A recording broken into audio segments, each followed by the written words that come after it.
गजाननं भूतगणाधिसेवितं कपेत्यजम्बोफलचारुभक्षणम् उमासुतं शोकविनाशकारकं नमामि विघ्नेश्वरपादपङ्कजं।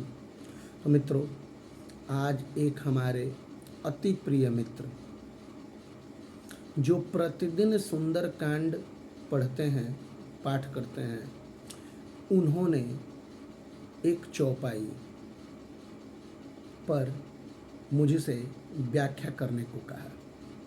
उनकी चौपाई यह थी कि कह कपीस लंकापति वीरा केहि विधि तरिय जलधि गंभीरा।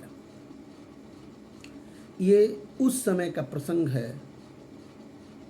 भगवान जो है श्री रामचंद्र जी समुद्र के किनारे बैठे हुए हैं, एक ओर सभा के समान, एक ओर बगल में विभीषण जी हैं और एक ओर बगल में जो हैं वो सुग्रीव जी हैं, और पीछे धनुष बाण लेकर के श्री लक्ष्मण भैया पीछे खड़े हैं।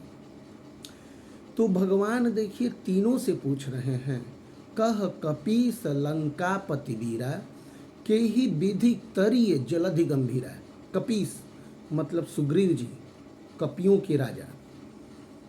लंकापति विभीषण को, क्योंकि राम जी ने लंका का राज्य जो है विभीषण को समुद्र तट पर दे दिया है। और वीरा, वीरा का मतलब लक्ष्मण जी, भाई को भी वीर बोलते हैं, वीरा। कह कपीस लंकापति वीरा केहि विधि तरिय जलधि गंभीरा। तीनों से पूछते हैं। तीनों से पूछने का कारण क्या है मित्रों, इस बात पर ध्यान देना है।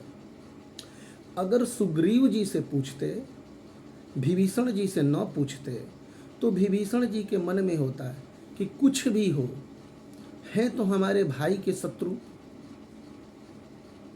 इसलिए इस रामादल में मेरा कोई जगह नहीं है।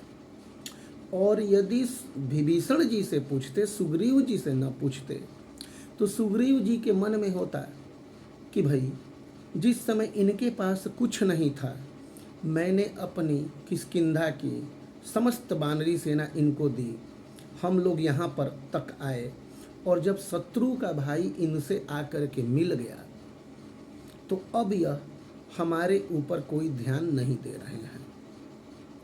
और यदि दोनों से पूछते और लक्ष्मण जी से न पूछते, तो लक्ष्मण जी के मन में होता है कि भैया आजकल इतना व्यस्त हैं कि मेरे ऊपर, अपने छोटे भ्राता पर भी इनका ध्यान नहीं है। और यही कारण है कि गोस्वामी तुलसीदास जी ने लिखा है, राम जी स्वयं कह रहे हैं कि कह कपीस लंकापति वीरा केहि विधि तरिय जलधि गंभीरा। तीनों से पूछ लिए, यही कारण था। और देखिए, मंद बुद्धि सुग्रीव ठहरे, उन्हें कुछ नहीं पता। विभीषण जी कहते हैं कि प्रभु तुम्हार कुलगुरु जलधि, कहते हैं कि हे राम जी, आपके समुद्र जो हैं कुलगुरु हैं, उनके पास जा कर के आप अनुनय विनय कीजिए, वही आपको कुछ मार्ग बताएंगे। ठीक है। और लक्ष्मण जी को यह बात पसंद नहीं पड़ती है, देव देव आलसी पुकारा। तब विभीषण जी के कहने पर क्या होता है कि समुद्र के पास जा कर के अनुनय विनय करते हैं, और जब समुद्र जो है उनकी बात नहीं मानता है, उनकी प्रार्थना पर समुद्र देव ध्यान नहीं देते हैं, तो लक्ष्मण जी से कहते हैं कि लक्ष्मण बाण सरासन आनु। हे लक्ष्मण, तुम्हारी यही नहीं इच्छा थी कि मैं बाण से सूख जाऊं, तो अब समय आ गया है कि लक्ष्मण बाण सरासन आनु। हे लक्ष्मण, तुम बाण को लेकर के आओ, बाण को लेकर आओ, मैं अभी इस समुद्र को सुखा दूंगा। तो देखिए, मालिक जो होता है वह भगवान श्री राम के जैसा होना चाहिए। एक प्रकार से ही तीनों से पूछ लिए और तीनों की बात उन्होंने रख दी। जय श्री राम।